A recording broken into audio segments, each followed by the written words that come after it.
Daí, pessoal, mais uma resolução.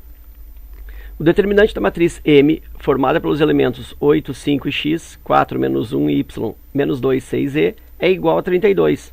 Conclui-se que o determinante formado pelos elementos 4, 5, 6x, 2, menos 1, 6y e menos 1, 6 e 6e resulta.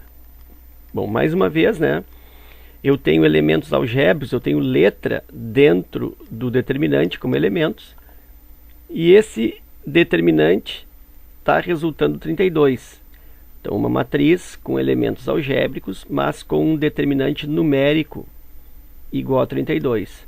Aí eu tenho a segunda matriz também com alguns elementos algébricos, algumas letras, e eu preciso saber o valor do seu determinante. Bom, então eu preciso analisar qual é a lógica que está acontecendo de uma matriz para outra. Bom, a primeira coisa que eu observo é que essa coluna do meio aqui, ó, 5, menos 1 e 6, não modificou-se em nada. 5, menos 1 e 6. Então isso não houve mudança. O que houve mudança foi da primeira coluna para a outra primeira coluna, e aqui na segunda coluna, vou trocar de cor aqui, da segunda coluna, aliás, a terceira coluna e terceira coluna. Se eu observar, ó, na primeira coluna, assim, ó, na primeira coluna, de M para N, ou para a segunda matriz, vou chamar de N aqui, eu vou chamar isso aqui de determinante N. Então, de M para N, a primeira coluna, o que aconteceu? Ela foi dividida, né, os elementos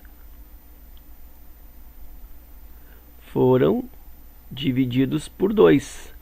8 para 4 divide por 2, 4 para 2 divide por 2, menos 2 para menos 1 divide por 2. Então essa coluna foi dividida por 2 para dar a primeira coluna de N.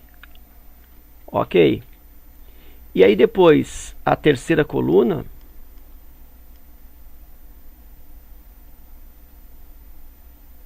o que aconteceu na terceira coluna?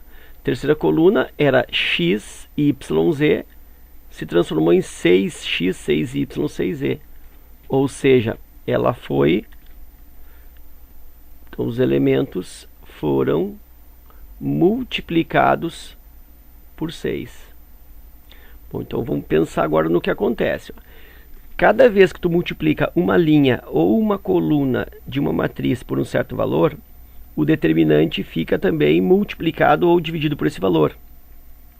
Então observa que para eu multiplicar um determinante, por exemplo, por 4, não é necessário que eu multiplique todos os elementos da matriz por 4. Basta que eu multiplique ou uma linha por 4 ou uma coluna por 4. Então, resumindo, cada modificação em termos de multiplicação ou divisão que eu faço em uma linha ou uma coluna, essa mesma modificação se transfere para o determinante.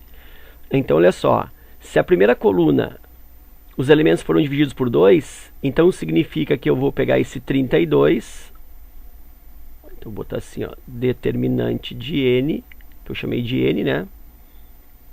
Eu vou começar pegando esse 32, que é o original aqui, ó, e vou dividir por 2. Por quê? Porque eu tenho uma fila que foi dividida por 2. Então eu divido o determinante por 2. Isso dá 16. Se eu tivesse uma segunda fila também dividida por 2, eu pegaria esse 16 e tornaria a dividi-lo por 2. Ok? Então cada fila gera uma modificação no determinante. Então essa primeira coluna aqui eu já fiz. Dividi todos os elementos por 2, dividi o determinante por 2. E aí eu vou para a outra modificação, que foi uma multiplicação por 6. Bom, então vou pegar esse 16, ó, que é o determinante que eu tenho por enquanto, e vou multiplicar ele por 6. Por quê? Porque eu tenho uma fila com os elementos multiplicados por 6.